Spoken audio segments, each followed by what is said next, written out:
What's up, guys? Brendan back here again today with another comic book review on the channel, and in honor of Daredevil Born Again coming out this week, I think it's as of this episode going out, this review going out, I think it's coming out actually today or tomorrow, maybe. I can't quite remember exactly what day it is. It's either today or tomorrow, but you'll obviously find out once this video goes out, obviously. But yeah, so of course, in honor of the show coming out, we're gonna be reviewing a new comic today, which is Volume 1 by Chip Zdarsky and Marco Checchetto's Daredevil run, known as No Fear. And I'm going to level evolve you right now quickly. This is the second time I've recorded this review already. I recorded one already about like a week ago now, and it ended up being about over an hour long, which isn't really a problem. I mean, hour long-ish, so the whole recording itself was an hour, but like probably would have been shorter a little bit in editing. But like, you know, I mean, it's not a problem, I guess, really, but like, because I mean, other videos have done like hour-long comic videos on channels before. But you know, I didn't really want to do a hour-long comic review on this, so like, I'm doing a round 2 trying to review this and record it, so hopefully it's going to be at least a little bit shorter. Previously, I kind of just read through the whole thing, looking, explaining all what happened throughout properly. This time, I'm not going to do that, so we're just going to like kind of talk about it more in generalities here and everything. So, yeah. So, Daredevil. I need to explain first off quickly like how excited I am for Daredevil Born Again coming out and how much I love the Daredevil Netflix series. So, I always liked Daredevil as a kid when I was young. I never like loved him though. He was never one of my like top 10 favorite characters. And then when the Netflix show came out, I binged that quickly in a weekend. I just absolutely fell in love with Daredevil. He's now in my top 3 favorite comic characters of all time. You know, and I became obsessed with the character now, and I wanted to read stuff about him, obviously. You know, I looked up online what are some great Daredevil comics to read. You know, the first one I ever read, actually, was this one right here by Frank Miller and John Romita Jr., which was Daredevil, the Man Without Fear, which, of course, is Frank Miller's retelling of the Daredevil origin, of course, from, like, back in the 60s. And, you know, it's Frank Miller, Daredevil. You can't go wrong with that. It was a good first read. Yeah, this is a solid one here. But, of course, when I was Googling, like, other great Daredevil comics to read, you know, there was one that always came up in, like, most, like, top 10 lists or, like, top 5, like, ranking lists for Daredevil comics. And it was always Chip Zdarsky's run on Daredevil, which came out only back in 2019 when it started running. You know, it's a 5-6 year-ish book at this point. So, like, it's pretty recent. But everyone, when I was looking this stuff up only a few years ago, this always popped up. Everyone was saying, if you want a good place to start reading Daredevil, Zdarsky's run Daredevil is like the place to go. It's amazing. Which my exposure to Chip Zdarsky's God damn it, my exposure to Chip Zdarsky first came in the form of this book here, which is Spider-Man Life Story. Which, if you've not read this story and you're a fan of Spider-Man, I highly recommend reading this. This is a great read where basically Zdarsky decides he takes Spider-Man and like he follows Spider-Man in real time from when he started back in the 60s, so like 1966 the book starts in, so like 4 years after he was created, and we follow him in real time to like 2019 when the book came out, and like we follow him, like each chapter is a different decade, and we follow Spider-Man throughout like a lot of important moments in his history, but like, of course as he ages in real time, which is like, it's a really good book. I never heard this book until I got it for Christmas one year from my aunt, and absolutely fantastic read. Again, if you're a Spider-Man fan, definitely read this. It's great. Definitely better than probably the Zeb Wells stuff probably recently.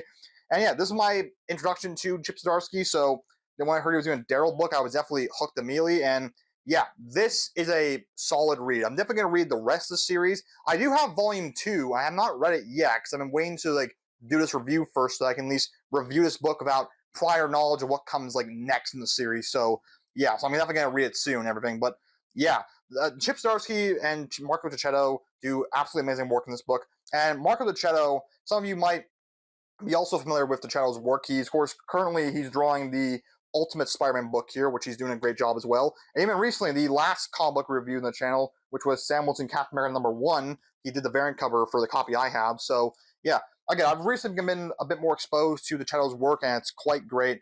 I have to say, his art is so solid for Daredevil. I think it works really well, because how can I explain this properly about, like, the way Checchetto's art works, and I apologize if I stutter when I pronounce his name correctly, I just, speech impediment sometimes. Checchetto, like, the way his art works, like, looks for Daredevil is so good. Like, just, it gives off this kind of, like, how do I say this without making it sound like it's not a compliment? It gives off this kind of, like, grindy, like, down in the street, like, dirty look. Which, again, I know it doesn't sound like a compliment, but, like, it is what I mean. Like, it just has this kind of look to it when you look at some of the pages, like, how it has, like, just such a, like, grime kind of look to it. Again, I don't hope this doesn't sound like I'm dissing on it, because I'm not. It just has this kind of look that gives it off this, like, really authentic kind of, like, vibe. You know, Daredevil, street-level hero, so it's kind of a bit more, he's down the streets of Hell's Kitchen, a bit more dirty, a bit more rough. Like, it gives off that kind of, like, real, like, kind of, like, grimy vibe that Daredevil kind of have, I think, which I think it looks great, looks amazing. I think the art is spectacular in this book.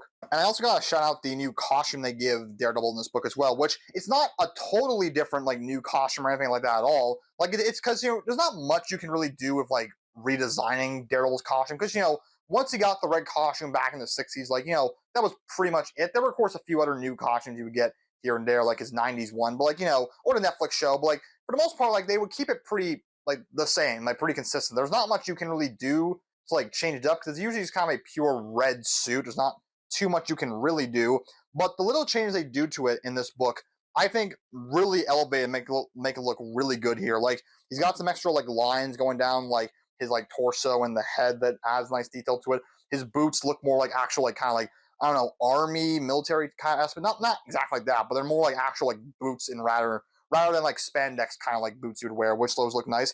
And the one detail on it that I think looks really great, I love this detail change to it, is instead of him wearing gloves, he wears actually like boxer bandages like wrapped around his wrist and hand that are like red color, and like adds more great like detail and design to the suit, but also like invokes his history with like boxing. He learned to box and everything. His father was a boxer, all that stuff. I think it's a great design choice, and like it looks good, especially later on in the book when you see like it's kind of coming unraveled a little bit, so you see it kind of like flowing as he's punching people. Again, it's a really great design choice. I hope that whenever in the MCU they give him like, I imagine at some point in the MCU, like with Daredevil Born Again, he'll have like maybe a bit more closer to the comics looking suit, like more pure red, maybe something like this. And like when they give him the DD logo, I hope they do something like this, because this is a great like update to his costume. Looks nice. And Zdarsky's writing on this book is also just like solid. Like I mean, like he's definitely up there as one of Daredevil's best writers, probably. Because I mean, Daredevil's had a lot of great like writers, comic writers work on his stuff over the years. Like again, like Frank Miller, Jeff Loeb, Brian Michael Bendis. But I mean, Zdarsky definitely has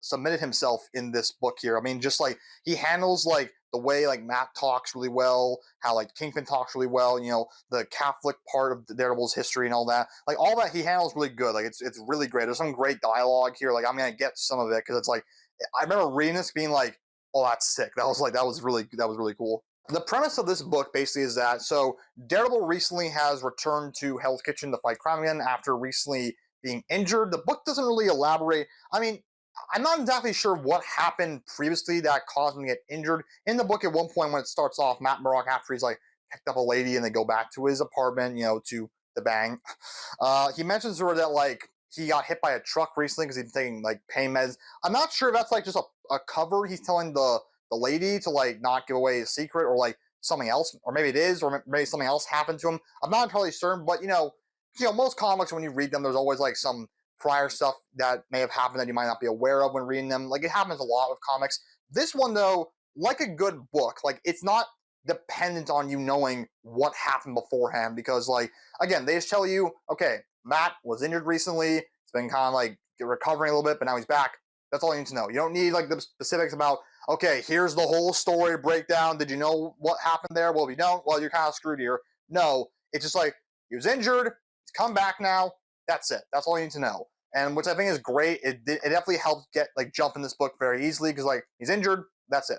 And yeah, and like, but him being like injured and still recovering definitely helps with the story a lot. Contributes a lot to what the story ends up being. Because so again, the premise of the story is that of course he's back being Daredevil again. He's like zipping around the city fighting crime.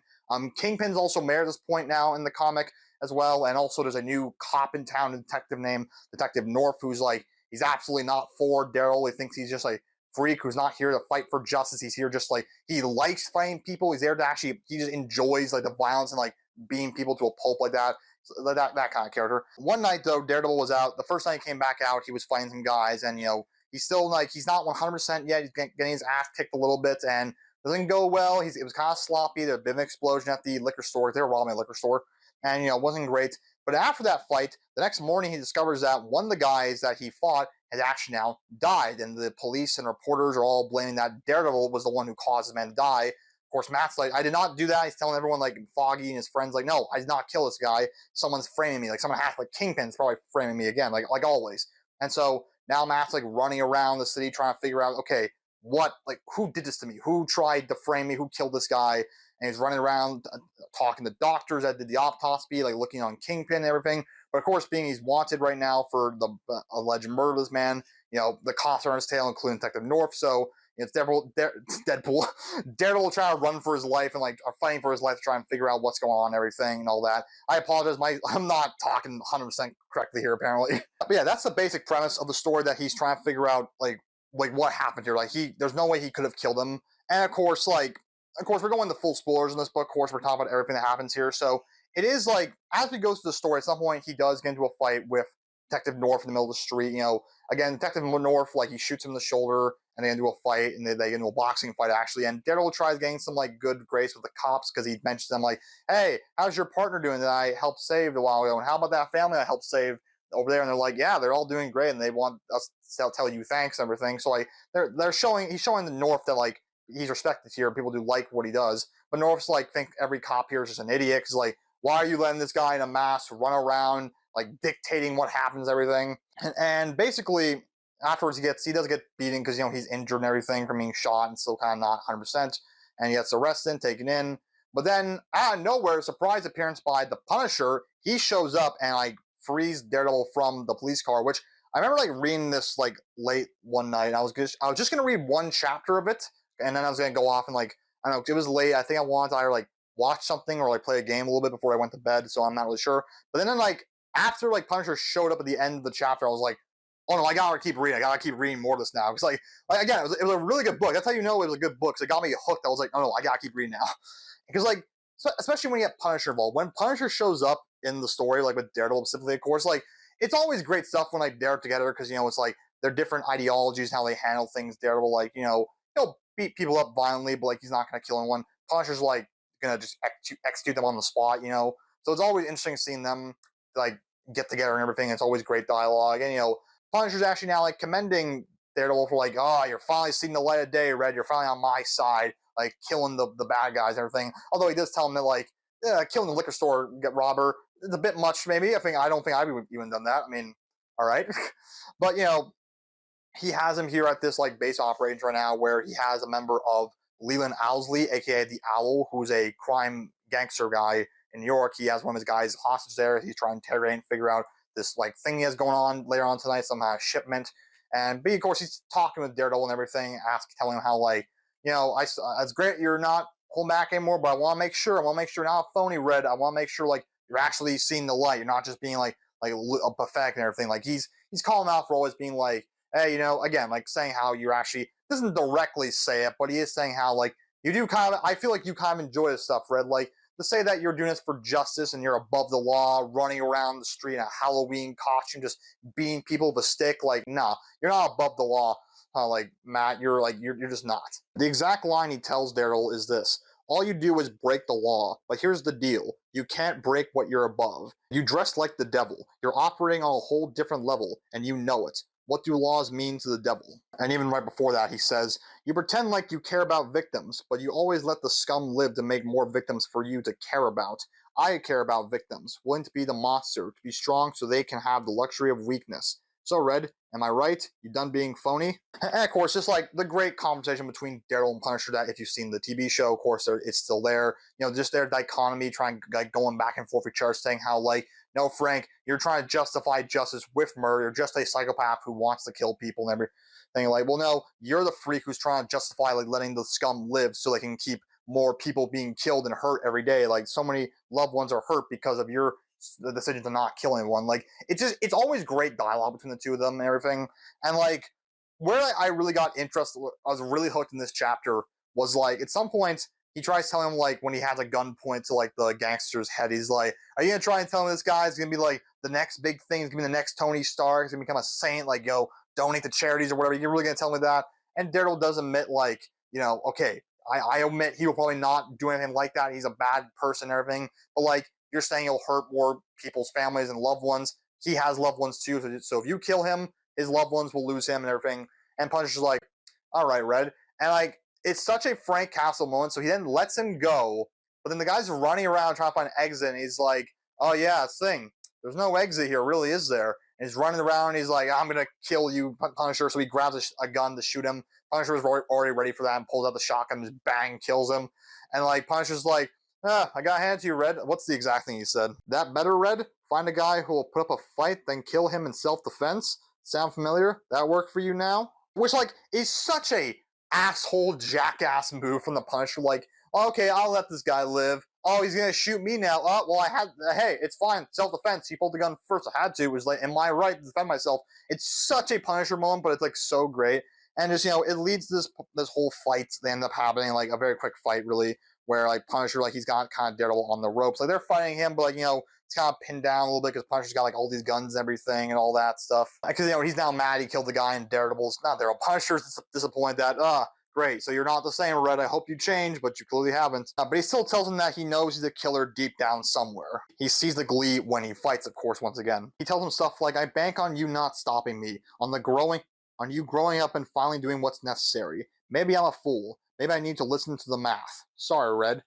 And like it gets in this great moment where like, so Daredevil does pick up a gun and he shoots the Punisher with it, and of course he shoots him in like the bulletproof vest area, which he's like, you couldn't even go for a killing blow, Red. You're still the same. But then he goes and grabs 2 more guns and shoots, like just starts laying up Punisher, but like never hits him in any spots that are like critical that would like actually cause him to bleed out or anything like that. He hits him like on the top of the hands, across the shoulder, like across like his thigh and across the neck, like just enough to like relieve like kind of a flesh wound. That's all. Like he bleeds a little bit, but again, just a flesh wound. That's all he does. But it's enough to like kind of like, I guess, hit some nerves and cause him like kind of like stutter and fall backwards and everything.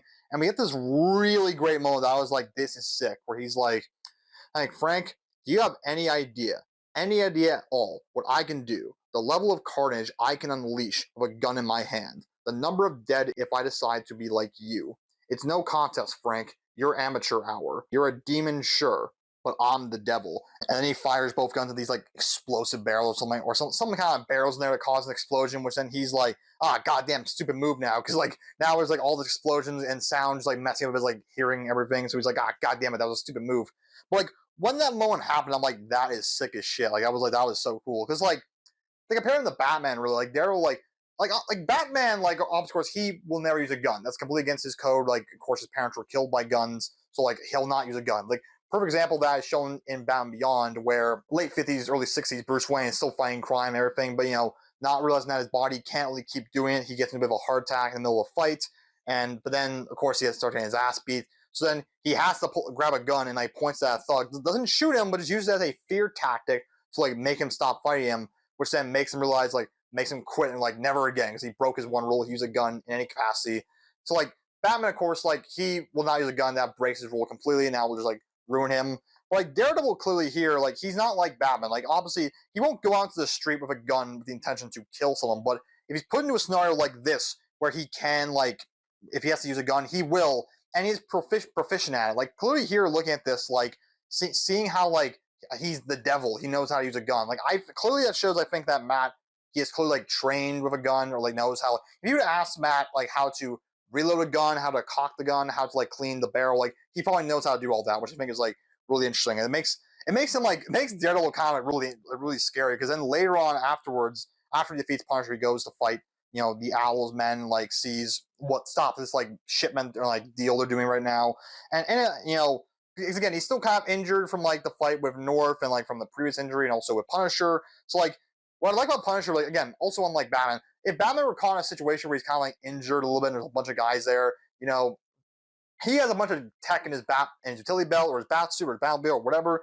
that would help like deal with the fight and get him out of there. If Daredevil, all he has is like a little bit of like incomplete training from stick.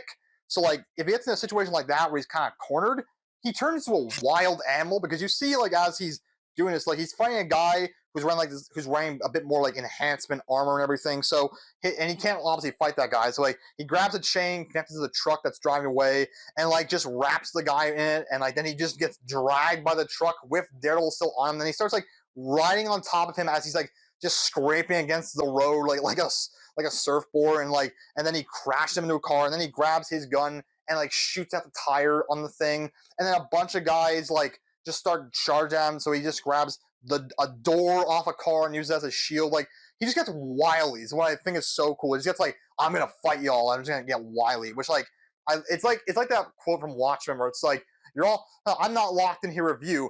You're locked in here with me. Like that's what it is. Also, when he escaped Punisher's place, he needed a shirt because his like other one got destroyed, I guess, like in the fire at Punisher's place. So he takes Punisher's shirt and creates this awesome visual, just Daredevil wearing Punisher's shirt, which like whenever they add Daredevil to Marvel Rivals, make that a skin, because that'd just be a cool one to have. Ultimately, though, like his fight with Punisher finally makes him realize, say to himself in his head, that he finally admits that he did actually kill that man. And so yeah, there's no one framed him, because like early in the book, you know, the doctor, he would listen to the doctor's heartbeat when he was like interrogating him. There was no change in his heartbeat or his like blood pressure. Like he was not lying. He listening on Fisk. There was nothing about what he was saying that was indicating that he was the one who did it. Like there was no like lying there. Even Punisher, there was nothing he was saying that made him think that he killed him either. Like no one was lying, no one was bullshitting. So Matt like finally comes to terms with himself that I did kill that guy. Like I tried like throwing it off, like pointing at someone else saying, oh maybe they did. No, it was my unfortunate accident. I caused that man to die, and it's my fault. Which because the guy basically I forgot to say the guy when they were fighting, like he Daredevil like elbowed him in the face, and he kind of falls backwards, like hits his head hard in the cement and everything, and that just killed him. And I don't know I'm not sure if in most stories like I feel like most superhero comics, I feel like people like they wouldn't like fans would not let them get away with something like that. I'm not sure if most characters you could get away with a storyline like that, like having a character to accidentally kill someone. Like I don't know, like Superman, Batman, Flash, or other Marvel characters like Spider-Man. Like I don't know, I'm not sure how many characters you could get away with having them accidentally kill someone in a fight. But I feel like Daredevil's one you can do that with because of like who his character is, like the more dark nature of some of the stories, and also like his Catholic roots and everything. I feel like having him accidentally kill something like that can actually be really interesting to his character and a storyline for Daredevil. I think it's like it really worked here. It was a great idea, and I feel like he has killed someone before. I mean, I read this one a few years ago. I can't quite remember, but I feel like he does accidentally kill someone here also when he was like younger, when he was like first like training or something like that. I can't. Again, it's been a while since I read this one. I can't quite remember, but I feel like he may have killed someone here also by accident. But obviously, this is like him in his like prime as Daredevil, or like maybe because even he starts lamenting how much longer can I keep doing this. But once he actually admits to himself later in the book that he did kill the guy, he's like, it doesn't matter. I have to push through that. I have to live the pain, push through it because those people need me. I'm Daredevil. I'm a hero. I need to help people. So he keeps pushing through with that mentality and everything like that. Which ultimately, of course, he's still getting his ass beat during this fight. But then luckily, the Defenders show up, like Luke Cage, Jessica Jones, Iron Fist, and they help him out, bring him back to Danny's apartment. And it's actually a funny interaction where like they tell him like, dude, you're running around the street with like a giant skull on your shirt. And I'm like, no, I'm not, man. What are you talking? Oh yeah, I guess he does have a skull on his shirt. Because it's funny because I guess like I'm sure he's probably been told before he wears a skull on his shirt, but like Punisher and Daredevil, of course, like he can see deep like outlines and stuff. Like he can see the outline of a person or a car or a beer bottle, like with his like echolocation kind of stuff. Like he can see that, but it's not the details. He can't see the details on a face or like on the picture on a billboard or like if the building's made out of bricks. You can't see any stuff like that. So it's kind of funny him being like, oh, I guess he does wear a skull on his shirt. It's kind of funny. And it's a great moment where he breaks down crying, saying like, I tried to deny it, but I did kill that man. I knew the end was coming, but like I'm glad at least it was you guys who brought me in. And they're not mad at him. They're not going to try and actually arrest him at all. They're telling him like, look, man, you made a mistake. So we've all made these kind of mistakes. Like they've actually admitted that on the job people have also accidentally died on our watch. Also, we don't plan for it to happen, but it has happened, and we just have to move on a little bit, which makes Daryl go, we're all murderers. Oh my god, and like we're not above the law. Like we're. So then he gets just like freaked out by that. So he like leaves and everything, goes back to his apartment. And, we get the final moment of the book, which is just such a great moment. It's so good. He returns to his apartment to find that Spider-Man is actually there. And in this moment, Spider-Man tells him that, of course, he's been like watching everything that's been happening. And he goes to tell him that pretty much, you are done, Daryl. Like you're done. You cannot keep doing this anymore. I'm here to tell you to stop. Because he tells him this whole speech. At one point, he says, you kill a man. I've been there. It's horrible. I had to do a lot of soul searching after. Had to learn to be better at this. Better at what we do. But what did you do next? You terrorize your neighborhood. You fist fight cops. And I just came from your last sloppy fight where our buddies had to save your butt.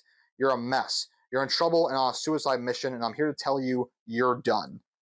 And he basically tells him that he knows like that at some point he can't keep doing this job. Like no one can keep doing this job that they do. Like at some point, like their bodies will give out, or maybe someone will even get them eventually.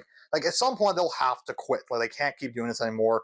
And he says that he hopes one day someone will come to him and tells him that he'll be done. Like you can't be Spider-Man anymore. He hopes one day someone will do that for him. So Spider-Man is now doing that for Daredevil by telling him that you're done. And he's gonna go around to all their superhero buddies and spread the word that Daredevil's done. If we see him on the street, like, stop him because he can't do this anymore. And Matt does not put up a fight after everything that's happened and what he learned from the Defenders. He's like, just gives him the mask and he's like, all right, I'm done.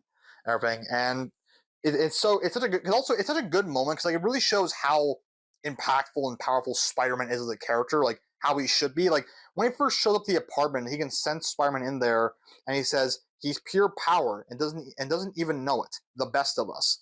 That's what Spider-Man should feel like. So that's really cool having him like give that moment to Daryl. It's really sick. Plus also you get a quick little insight into what Marco Ticchetto's like artwork on Spider-Man could look like, of course, prior to when he drew Ultimate Spider-Man. So that's great. Get a little tease for that. And I think he does show up also actually later in the run, Spider-Man, if I'm correct. I think actually it shows at the start here.